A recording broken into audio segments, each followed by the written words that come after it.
Tracy, welcome to the podcast. Hi, thanks for having me. Ladies and gentlemen, this is, and I hope I pronounced this right, Tracy Pinock. Is that Yeah, correct? you can do Panic Awesome. or Panock. I I use usually, Pinock, okay. I'm so used to calling you just Tracy. Ladies and gentlemen, Tracy and I go way back. We've talked at great length about relationships, breakups, and just everything in and around that zone. Tracy especially is an expert when it comes to breakups, and I'm going to let her just introduce herself and give you guys a little brief introduction before we launch into this topic. All right. So yes, I'm Tracy Panock. I'm a licensed marriage and family therapist and also a relationship coach. In my practice, in my therapy practice, tend to work with women around difficult life transitions, such as breakups or grief and loss. And I also work with couples on various couples issues. Awesome. Awesome. So I don't want to delay too much. I want to get right into this. This is a really important topic, how to get over a painful breakup. In my life, I've gone through several painful breakups. This has been something that in part is what drove me to even start talking about relationships, dating, and masculine and feminine dynamics within relationships. And it's very fascinating to me. I often say that the quality of our relationships determines to a great extent the quality of our life. And, breakups, they're a real serious thing. Some people have a really hard time getting over them. And some people, it actually changes their whole life trajectory, sometimes for the better, hopefully for the better, sometimes for the worse. And hopefully that's what maybe we can help to prevent by going over some of this stuff. And so ladies and gentlemen, once again, Tracy, like, this is really her wheelhouse. She is an expert at this stuff.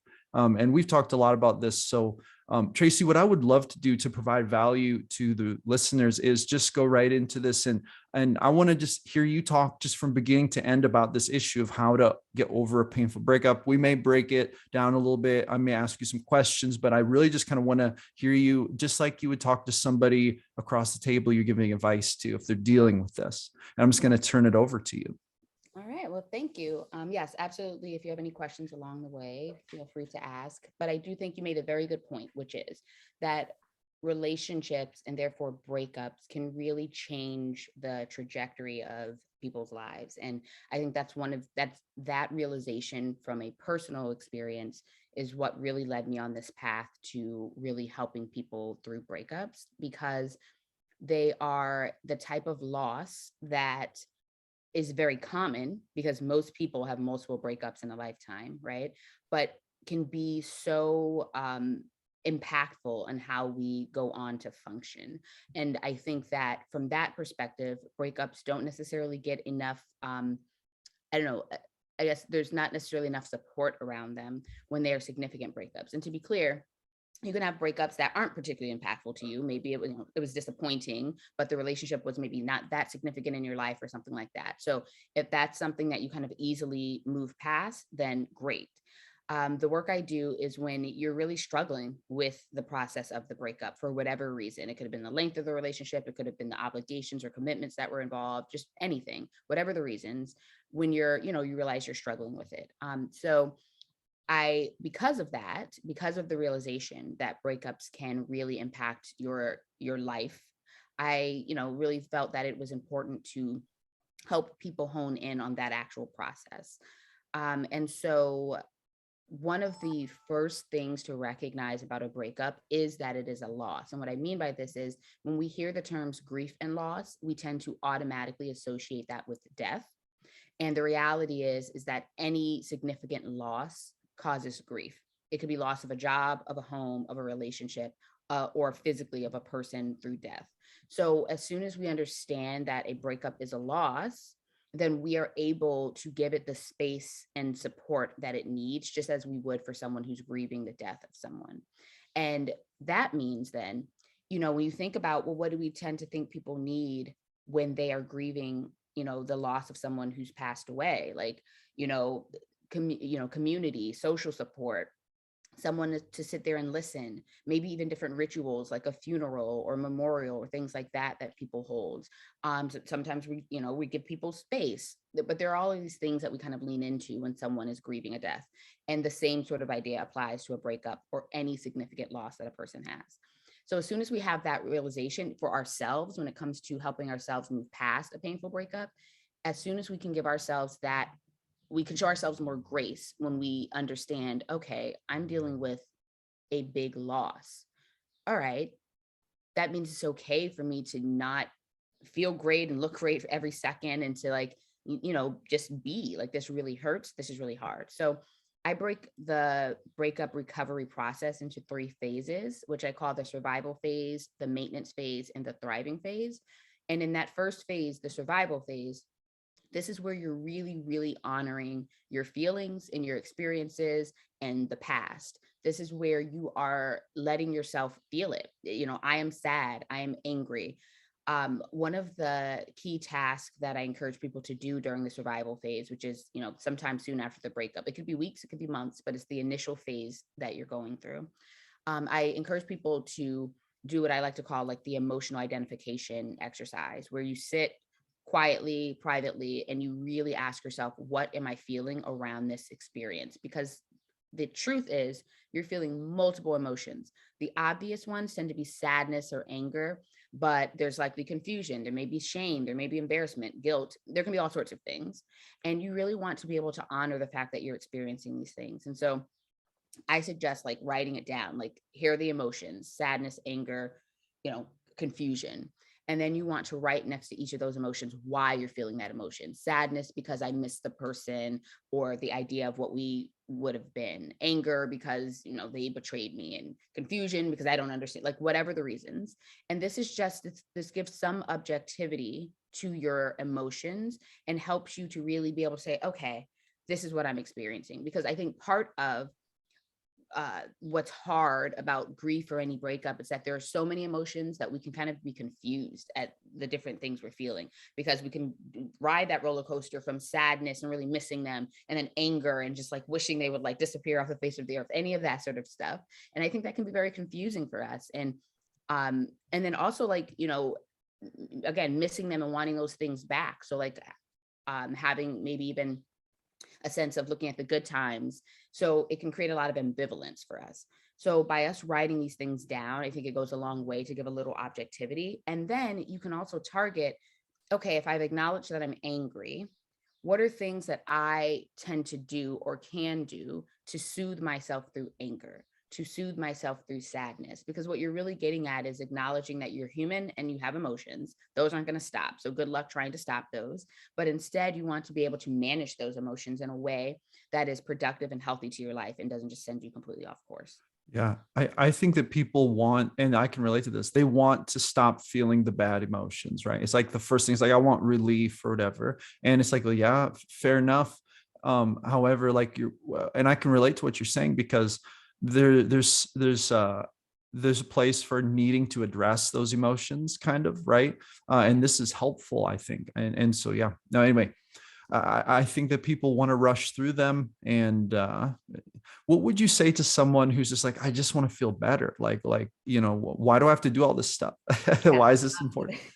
The answer is, so you're exactly right. I say to people, you can't rush the healing. You can't. You want to? Yep, we all do. Nobody wants to feel crappy any longer than they have to. So we have a sense of like, I just want the pain to go away. And my answer to that is, you must do the work. Everything that I just described is part of the work of moving through it. You are not going to wake up the next day, if it was a significant relationship to you, if it was a significant loss, you're not going to wake up the next day and feel completely better about everything. And that even applies to situations where the relationship ending might have actually been a relief in a lot of ways for you, because there's not a bunch of arguing, or you had reasons why you needed to let it go, or even if they let it go, you acknowledge there were reasons why it needed to go. So there can definitely even be a sense of relief upon a breakup, but still with that can come so much sadness and anger and confusion, because you went into the relationship thinking and hoping that it would last, right? And you had ideas about the future. So I say that to say, so then when we're feeling any sort of uncomfortable feeling, sadness, again, anger, confusion. We want that to stop, because who likes feeling that way? I want to be, I want to feel happiness and joy and peace and all of that. And the way you get there is by letting yourself initially feel what you're going through and not doing the stuffing. And I want to be clear, there are different things that you need throughout your grief process, which I guess brings me to explaining that grief is a process. It is something that plays out over time, as opposed to like an event where it's a turnaround, right? So again, even when somebody passes away, your experience around dealing with that death goes through phases over time, right? So I say this to say that um, you cannot rush this process. And what we might do is we may initially stuff down or ignore our feelings or tell ourselves we're not feeling it. And that can serve an initial purpose to get us through the initial aspects of things we need to do. For example, maybe you were living with someone, or you have all sorts of things intertwined, and you need to like find a new place to live. Maybe your children are being enrolled into new schools, or any of this stuff. Those are logistical things that you need to get done. And so you don't want to necessarily be in a place of emotional overwhelm when you need to handle those things. So there can be a purpose to like, okay, all right, I just need to get these things done and then I'll tend to my feelings.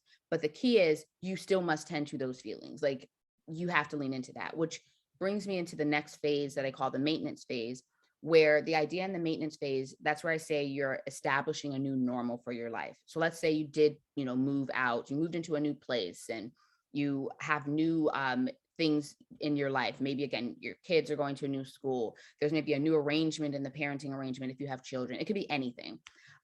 This is where you are settling into what your life is like without being in that relationship. So this is also where you have more time and space to learn from the past. In the survival phase, you're just acknowledging, this is how I feel.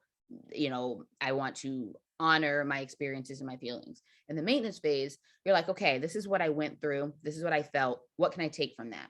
What are things from the past that I was happy with and I want to continue to bring that into my future? What are things that I want to change? In this regard, this is in regards to the relationship itself, but also life circumstances that you want for yourself. So your finances, your career, your health, any of those things.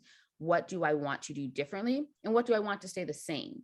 So this phase, the maintenance phase, is where you're really getting a sense of those things. And you're getting the things in place in your life that you need in order to thrive. So again, did you need to change jobs? If you knew, and eventually you're going to want to date again. And, if you have intentions of having a romantic partnership in your life. So you're looking at what are the things that are going to help you to be able to date. And ideally date better this next time around. So all of those so this can be logistics of like childcare. This can be things that I'm a big fan of like outsourcing things that you can. So like, is it like getting your groceries delivered because it gives you more time to do this? Like all of these sort of things you're really gathering those during the maintenance phase. Okay. What do you say to people who ask like, well, okay, should I jump right back into dating, to get over like, what do they call it? The rebound, right? Right. There's this saying, and I've talked about this sometimes. It's like the best way to get over someone's to get under or on top of someone else. And it's like, Yeah. okay, now when someone says this, what's your response to that? How do you feel about this? So generally my response is balance, which is really my response to everything in life. And what I mean by this is dating, I think, is absolutely a pivotal part of recovering from a breakup. The question is when to date and like when to start that. And part of the answer to this is, sorry to disappoint people, I do not have an exact time frame. I'm not going to be able to say 3 weeks after, 6 months after. It is such a subjective assessment. And literally I'm recording this video for my YouTube channel and it'll come out in a few weeks, but it's literally about how do I know when I'm ready to date again? And the short answer is it's an assessment you have to do for yourself that involves things like think about it as, when I am dating other people, I want to be in a place where I am not sabotaging my own efforts in the dating process. So what do I mean by that? Examples might be if like you are in a very emotional space around your breakup or your ex, and the mention of their name or someone asking you, so what happened, like sends you into emotional spirals, whether it's crying or angry rants or things like that, right? Not the time for you to go out on a date. Even on Right? the inside, like even if it's hidden, but it's on the inside. Yeah, that's a good question. I think let's say like you're actually on a date with somebody, right? This is somebody who doesn't know you, like first impressions, all of that.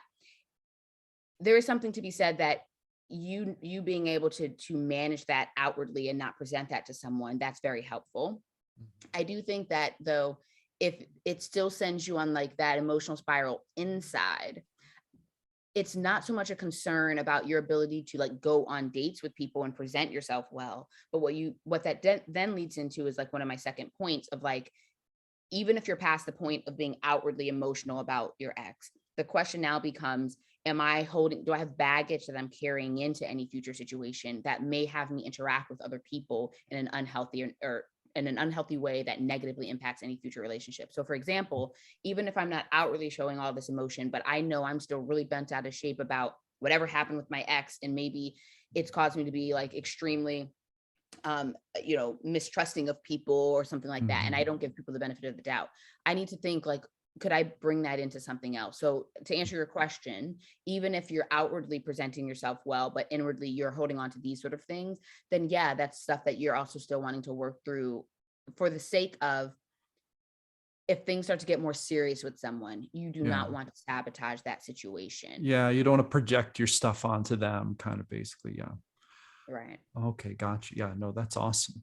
So yeah, in the maintenance phase, you're kind of getting things in order and getting to more of a new normal. The thriving phase is what I like to call the phase of hope. So this is where you're really looking out to the future of your life, and you start with dreaming, like, what do I want things to look like for myself? Again, financially, career wise, do I want kids? Do I want more kids? Romantically, where do I want to live? Any of the life things, and you're starting out with these ideas, and then you're really honing in on them and making them goals. So like, what do I want to accomplish when, and what is my plan for making that happen? And how do I start stepping into that plan bit by bit? One exercise that I like to do is what I call the goals timeline. So it's very straightforward. You're literally making like a 3 or 5 year timeline for your life, and the significant goals that you want to achieve, the significant purchases that you want to make, house, new car, income property, whatever it might be. Did you want to start a business? Do you want to have kids or more kids? Like, and you're mapping this out on what would be your ideal timeline for those things happening, because you can then work backwards and fill in mini goals for each of the major goals to say, okay, this is the step that I'm going to take to start this. This is the step. And then you can literally start breaking it down, like, from where I stand presently, what are the things I need to be doing to get to this goal in 3 years and this goal in 5 years. So this is the phase where the thriving phase is where you're really like looking at like, oh, this is what I want. And then romantically, one of the things I have people do is what I call the ideal partner list. And it's not really a new concept. It's really ultimately you making this list of all of the ideal traits and qualities that you would have in a partner. I like Mhm. to use the prompt. Imagine you had a magic wand, you could wave that wand and the ideal person for you appeared. What would be this person's physical traits, their characteristics, their life circumstances? Make this list as long as you possibly can. Don't ignore the basic things like kindness and respect, which people just kind of assume Mhm. and take for granted. But if you're in a relationship where you realize kindness and respect weren't there, you realize how significant those things are. You write those on the list. And then I tend to walk people through a process of assessing that list and like how it stands up to um or what they're it helps them be aware of what they're looking for in a partner. So when they are meeting people, they're better able to channel their energy in the right directions. Meaning you meet someone and they're really not checking off things on this list. So maybe they're going to be more of a friend or someone who you don't deal with at all versus someone who you choose to have romantic interest in or pursue a romantic relationship with.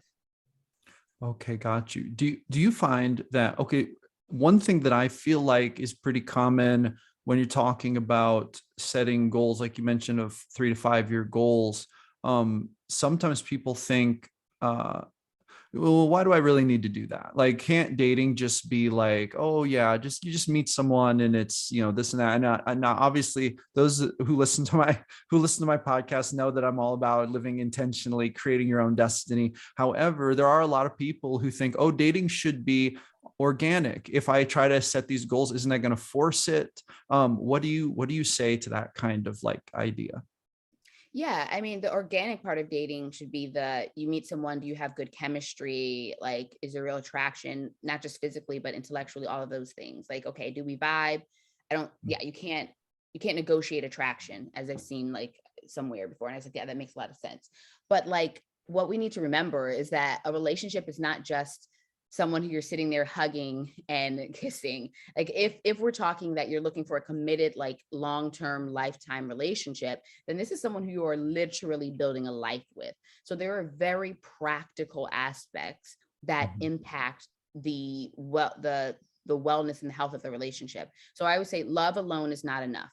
Love is a very important foundational aspect of a healthy relationship, but just loving someone does not a happy relationship make. You can love someone all day and they can, you can not be surviving because, financially they're not able to, like, contribute, or the house is whatever your things are that are important to you. Maybe they're not showing up as a parent in the way you need, or maybe they're just completely disrespectful to you, or things like that, right? You can love them all day and still be absolutely miserable and have a life that isn't very happy, because there are very practical aspects that are not in place. So to this idea of, oh, it should be organic, yeah, on that part of like our chemistry, all of that, but you do need to know what is important to you as a person, so that when you're looking to bring someone else into your world and to enter someone else's world, that you are making sure that you're two people who are going to be able to thrive together. So it's not all fully organic. I mean, it can be, but this is exactly how people, I like to say, like, fall into relationships that they come to realize too late are not ideal for them. Yeah, after they've already built up an attachment, which makes it very messy, right? It makes it very messy. What do you say to people who, and I feel like this is very strongly associated with breakups, is this like guilt, concept of guilt. And then another one is kind of like, you said it earlier, kind of like shame or embarrassment. And I think it depends on which side of it you land on. Like if you end it, you might be, in my experience anyway, you might be more tempted to feel guilty, like, oh, I hurt that person or whatever. But if it gets ended with you, then it's very obviously kind of embarrassing, that kind of thing, right? So how would you guide people in dealing like with these kinds of specific, particularly I would say troublesome emotions? Yeah. So ultimately, and I think this is one of those things where it's like, it's hard to hear in the moment when you're in the beginning phases of the breakup and very Mhm. emotional about it. It's hard to hear the fact that, like, ultimately what it comes down to is being able to acknowledge the benefits. So I kind of say be grateful for the things that didn't work out, Mhm. like being able to acknowledge the benefits of that thing, the person ending it with you or you choosing to end it with them, because clearly there were things that were not in the right place. And so, for instance, dealing with, shame or embarrassment from somebody breaking up with you, that's a human emotion. Emotions are not to be judged, actions are. So what we do with our emotions, we can judge. I can be angry and I can, like, punch somebody in the face, or I can be angry and I can, like, go cool off, sort of thing. The anger is not the issue, is what I do with it, right? So I say this to say you're going to feel what you're going to feel. So if there is some shame and embarrassment, it's there. But what do I do with that, and how do I conceptualize that to help myself through it? And it's this idea of, like, do you want somebody to be with you who doesn't really want to be with you? And this brings up this concept of, like, wanting it versus needing someone. This idea of, like, ideally, don't you want someone to be with you who wants to be with you, rather than someone who needs to be with you for any of the reasons? Oh, we have kids together and I need you to help parent them, or money, or whatever, you status, anything. Or image, exactly that. A lot of times people want to keep up an image of this intact relationship or things like that. And so there can be a lot of shame and embarrassment for that reason. But ultimately, and this goes to the guilt thing too. So you break up with somebody because you realize things were not okay for you, you're not fulfilled, whatever it is. It serves, it does no one any good to continue to exist in a relationship in which the other person doesn't want to be with you, or you don't want to be with that other person, Mhm. because this is exactly how unhealthy and unhappy relationships evolve. Then there becomes bitterness and resentment, and then it's showing itself in various aspects of the relationship, and then everyone is miserable, that, or at least one person is. Maybe someone's there kind of faking it because they don't want to hurt the other person. Again, they might feel guilt, but you're going to be unhappy and miserable. That's going to impact how you interact with your partner. And again, if you bring kids into the mix, how you parent your kids, what they see. So then we start getting down to a quality of life issue, because then how content and at peace are any of us in this family unit? um, how content or at peace are we when one or both partners are not ultimately happy? Yeah. No, that makes sense. And in that, when you say quality of life issue, it's also true that we have a great deal of power over our quality of life. And you said it exactly, gratitude, deploying gratitude, which is, a lot of people are like, oh, that's lame. Like, you shouldn't, it's almost like, it almost gets into territory of like, telling someone who's sad to feel gratitude is almost like victim blaming, that kind of like, in that, like, it kind of goes down that rabbit hole, but it's not to that extreme level. It's just, it literally is a useful tool. Like, gratitude is a super useful tool. Steve Harvey talks about often how he has a whole gratitude list that he reads every morning, and it's got like 75 things on it that he's like grateful for. And he was like, usually I don't even get past 12 or 13, and it's made my day so good. And that is true. It's like, and I've experienced that too. It's so powerful. But I think people underestimate how, when we intentionally deploy gratitude, we can really increase our own quality of life.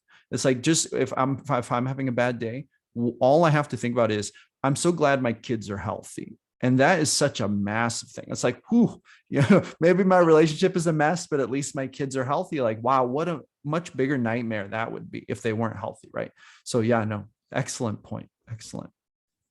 So yeah, absolutely. I'm a firm believer in gratitude and like the way to, and I want to be clear to your point. So like, so this is why I say it's hard to hear in the moment when you're actively sad in that moment, right? It's not to say, oh, pep up, smile. No, be sad. Like, have that, again, back to the survival phase, have that experience.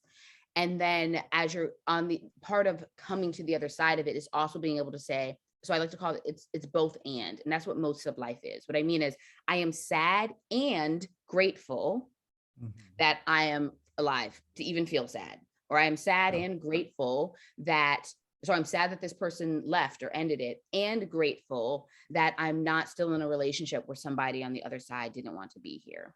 Yeah. We have to sometimes reach for the smallest positive thing to get ourselves up that ladder, up that hill. Especially in the beginning. Yeah.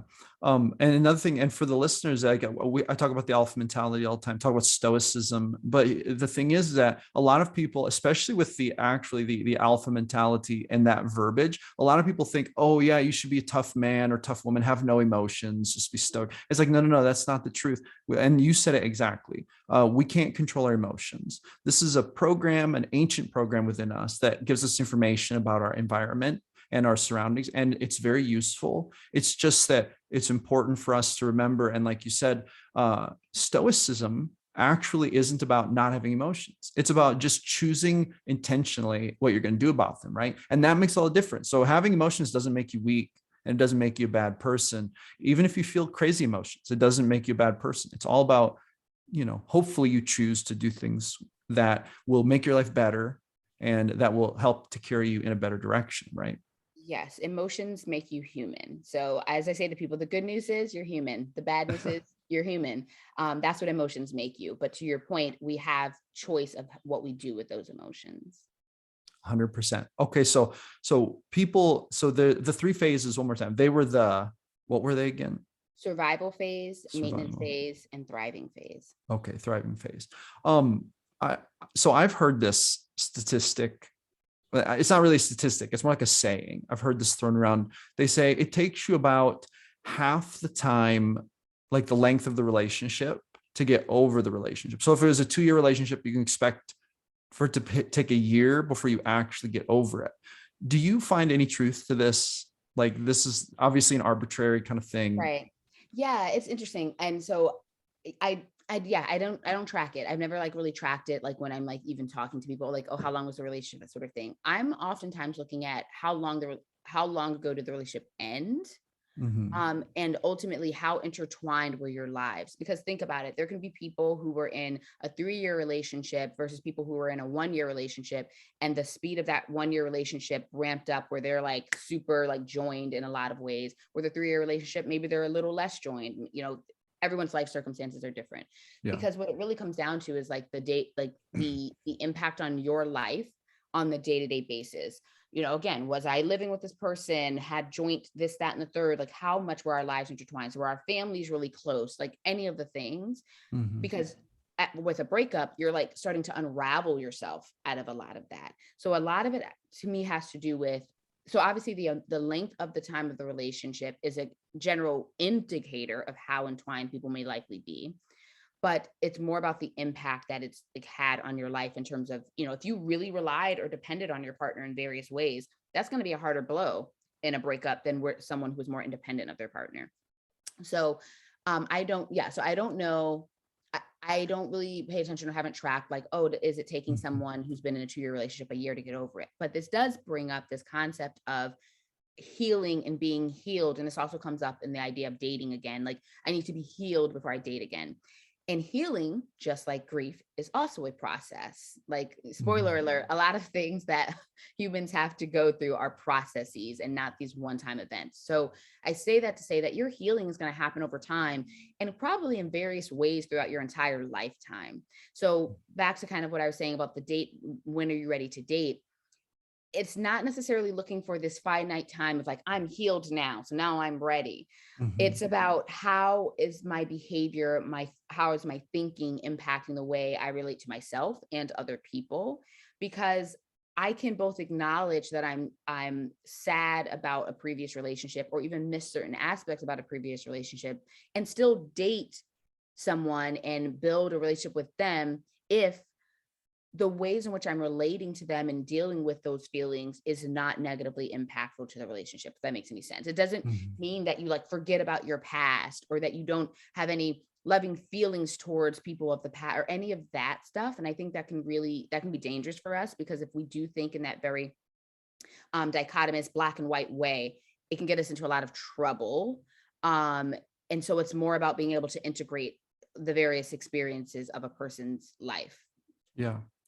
It's really interesting how, like, as you get into this business of how humans work, like how our brains and emotions work, it gives us a lot of good information. But it's so easy to go through life and not to really think about these things. And that was me when I was younger, and I first started getting interested. I don't know if you've ever read Ken Kai's Jr.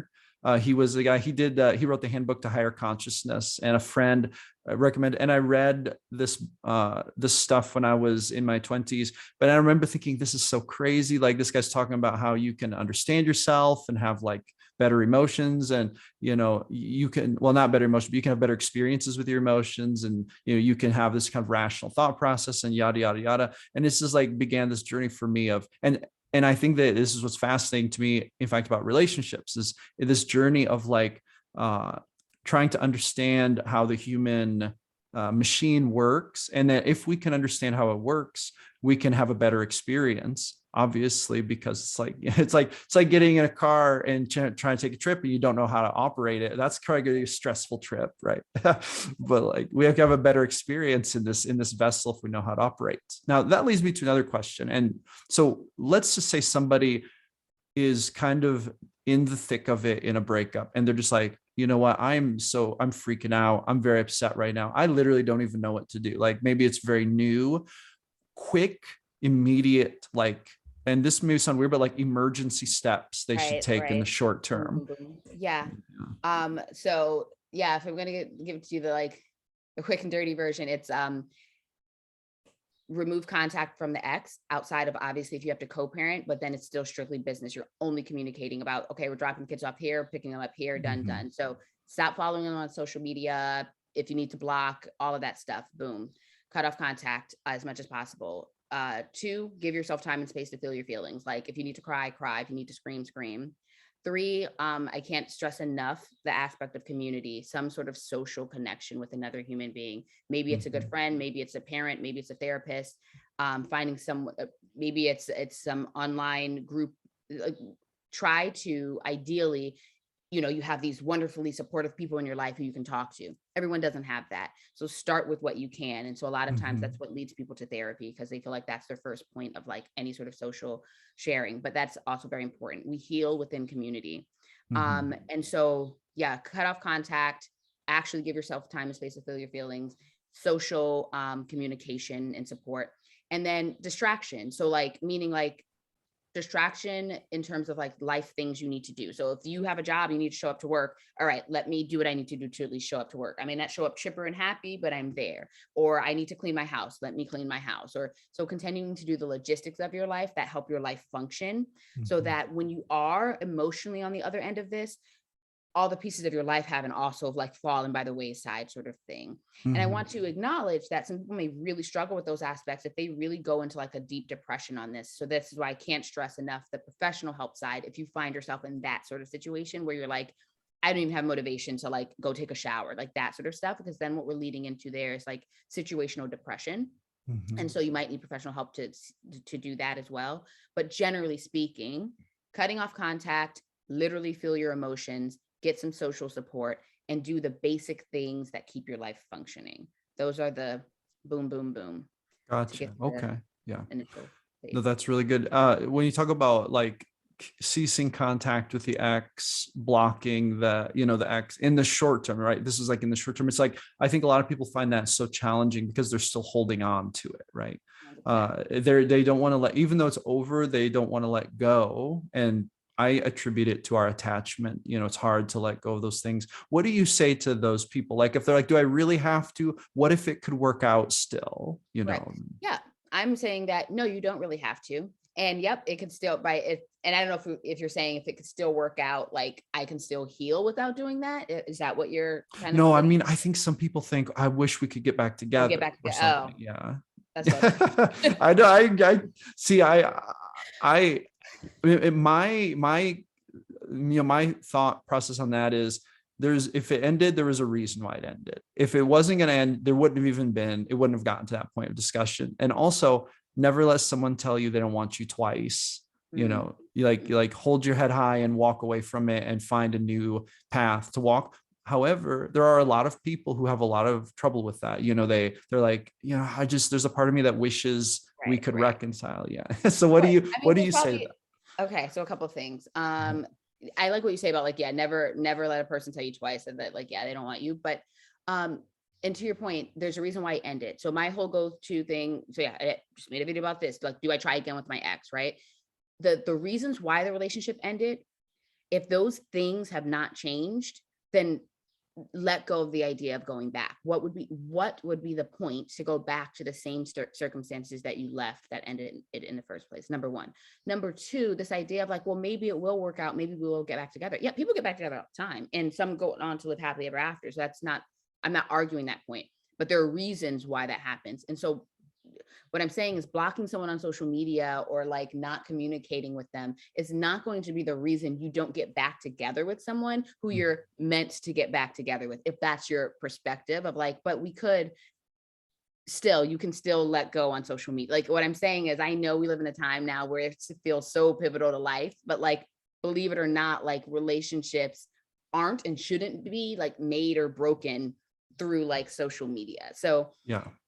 the truth of the matter is you don't have to do any of this. But if we're talking about you wanting to like get through and move through, as fast as possible, or really as uncomplicated as possible, to not complicate your grief process, because complicated grief is a thing, um then you are wanting to do the things that reduce the likelihood of that happening. And one of them is being bombarded with images of your ex's life on social media. Like, Yeah. And the stop that. temptation to like sink a bunch of time into just checking their page constantly, like that, you could Stop. waste hours and hours that you could be spending. Honestly, even watching TV would be better because it's distracting. 100%. Yeah. Like at least it's not creating this emotional like pain for Mhm. you. So that's like if you're asking quick and dirty, and that's why I say quick and dirty, because that's one that people have a hard time with. And like, Yeah. Yeah. and I remember an experience with an ex where they blocked me. And of course I was initially like, oh my gosh. It is the best thing they ever did for me. The best thing they could have done Mhm. was they blocked me, because over time, then I was like, oh, I'm not being emotionally tortured. Like when I go onto my social media feed, this Yeah. is great. And No. you didn't, and sometimes those situations are different too, because you don't then have to make the choice. They like make it for you, and that can be like, we can never expect that, but I've had that in my past too happen, where an ex just like really cut off contact, and then later on I was grateful because it was like, that made it easier to move on. And I didn't just keep hanging around, whereas it can be easy to get into limbo, like a weird limbo, if you don't cut contact. Yeah. I completely agree. That's excellent. Okay, so I want to talk just a little bit about your work in, like, now you have a YouTube channel, and for everyone who's listening, we're gonna put Tracy's links down below so you can check out her channel, check out her stuff, because it's awesome. But I want to just talk a little bit about this business of, like, as you create content in this space, as you help people in the space right now in our culture, what do you see as being like the big issue, like that you see that more people are dealing with and having a hard time with? This seems to be a common theme, if any, in this space, in this like breakup and recovery kind of thing. Definitely, I think just very human things that we kind of mentioned, like, I want to get past the pain fast. How do I do that? Like, I would say if that was like one of the top questions that people come to, is like, how do I make it stop? And I'm like, it's work. Because again, if you had a relationship that was, whether, regardless of how long it was, but it was important to you and it was there, like, to think that you're suddenly turning that around on the flip side when you lose that thing is not realistic. So I think there is, like, yes, this desire for things to end, to fill the release quickly, and therefore not really accept that there's work to be done, such as, stop following your ex on social media. It's hard, but that's one of the things you have to do, or that you should do, to help. And then I think if you take that then into like the natural extension of a breakup, which is to eventually date again, then we're bringing in things around people struggling. Like, I'll hear a lot of people say they don't want to repeat what they did before. So a fear of making the same mistakes or getting with the same type of person. And that's the part where I say, no, this is about empowering yourself and realizing that you have more power in the situation than you think. Yes, you can absolutely not control another person's behavior. No, but you can control your behavior and your responses to someone's behavior. And you can control what you initially put out there to people and what you choose to tolerate and not tolerate. So you want someone else to treat you in ways that you like and for it to all work out. Of course, everyone does. But then also, if someone doesn't treat you in a way that they should treat you, you have a choice. You have power. You can decide, I'm not going to tolerate that. And a lot of times people do not hone that power and take that power because they want to like the person and they want the person to like them. And they want to be with them. They made up in their mind what it's supposed to be like. So they will tolerate all sorts of bullshit and they will just like stick with it and then be miserable and then say things like, oh, but I love them and I can't. Yes, you can, actually. And that part is hard. But you know what's also hard? Existing in a shit relationship. Like, I don't like, which hard do you want? Oh yeah, 100%. Yeah, that absolutely. And not just to mention Steve Harvey again. I've been listening to a lot of Steve Harvey lately, so this is why this comes up. But like, he says, it's hard to try to achieve success for yourself, right? But it's also hard to live an unsuccessful life. So it's like, well, pick your hard. You could spend 3-4 years building a life you like, and then it'll be a lot less hard. Or you can just go ahead and keep living the hard that is an unsuccessful life that you don't like, and that's just going to be hard. So it's like another, and that leads to something I was just thinking about the other day, is in this life, right? We do have a lot of power to create the life we want for ourselves. But a lot of people have this illusion that if we stay in the comfort zone, we will be safe. But it's like, no, that's not true. That's not actually safety. That's just, you're just there and you're not going anywhere. And it's like, outside of that does feel dangerous, but once you get out and you face those fears, and that's really what adventure, like, and I talk about adventure a lot. Adventure is always characterized by a little bit of danger you have to overcome, right? You got to climb the mountain to get to the treasure, or you have to fight the dragon to get past it, whatever it is, right? And our mythology and our stories reflect this, because this is something we feel as humans. We want the good in life, so we have to face this conflict. And in dating relationships, there's so much fear, but if we let that fear stop us, then we're giving up on the great potential and the great good we could find, right? And it's like, yeah. Do you feel like there's a lot of like people being afraid? I was like, well, it's not worth it to get hurt again, that kind of thing. Do you ever hear people say that? Yeah, I mean, putting it exactly like, I don't think people tend to verbalize that so much, but that is what the feeling is. It's like, I'm not going to put myself out there because of all the possibilities of disappointment and things like that. So yeah, I don't think people are so great at verbalizing it generally, but yeah, that's what's there. And it's this, idea of like, oh, so even when you just talk about the process of like dating, like initially going on dates and stuff like that, people kind of like almost not being up for the emotional, mental, physical energy that it takes to do it. And this is Mhm. where, I talk about this idea of like, this is why boundaries and knowing what you want and all of that stuff is important, so that you can be clear about how you are using the energy that is involved in going out and meeting people and getting to know people. I mean, yeah, on a very basic level, regardless of how I think extroverted you are or how much of a social person you are, anyone can acknowledge the work of like, oh, I have to meet someone new and we have to like start from zero. Like, yeah, that's a lot of effort. And so you want to be mindful of who you're directing that effort and energy to. And that can help a lot with not becoming burnt out with dating, and also not becoming bitter and kind of jaded about the process. 100%.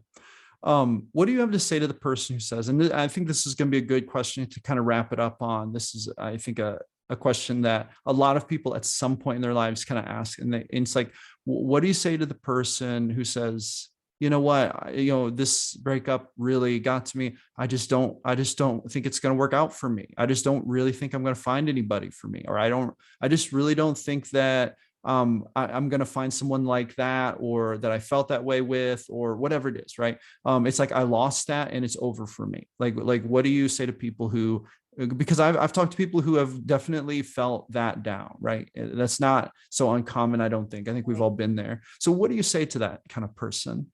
Yeah, I mean, I feel like it's a very fair feeling. So again, emotions aren't to be judged, and it's very understandable to feel that way. And I think even people who have that thought but are still even put like can still push forward with even having that thought, like, I'm not sure if I'm going to, but I'm still going to try.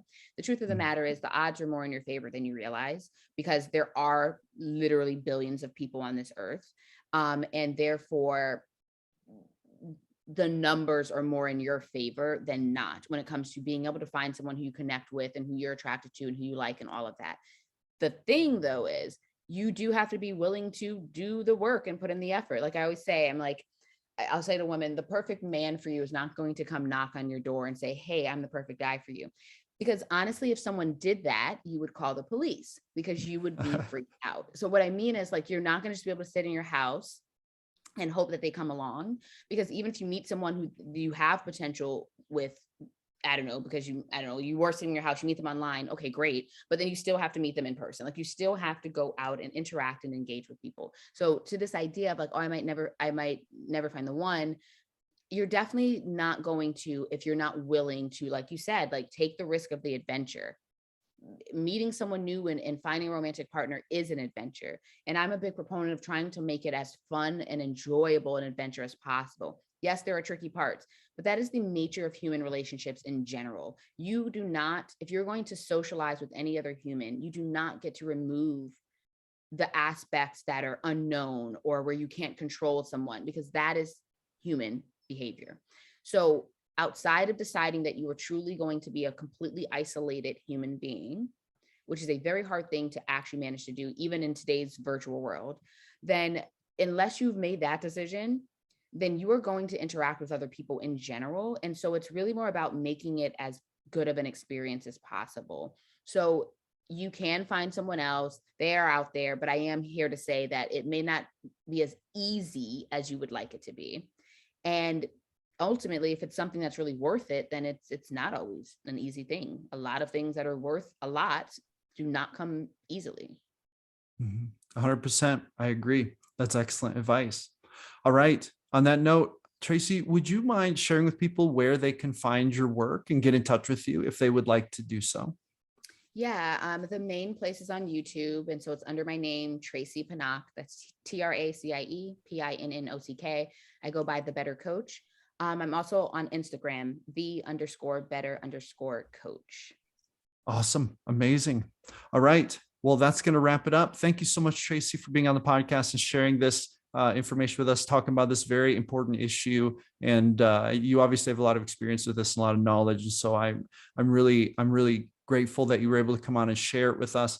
And for all those listening, I hope that this resonates with you. I hope that if you are going through a breakup, you don't give into that hopelessness. You know, there is light at the end of the tunnel. We just have to do the work, keep working on ourselves, mind our business, get our money, pursue our purpose, level up mind, body, spirit. I know that I've been through some horrible breakups, and I survived, and God knows if I can do it, you can do it too. Yeah. We've all been there. So yeah, that's going to be it for this one. All right. Go with grace. Never give up your power. This is Josh Sigafus signing off.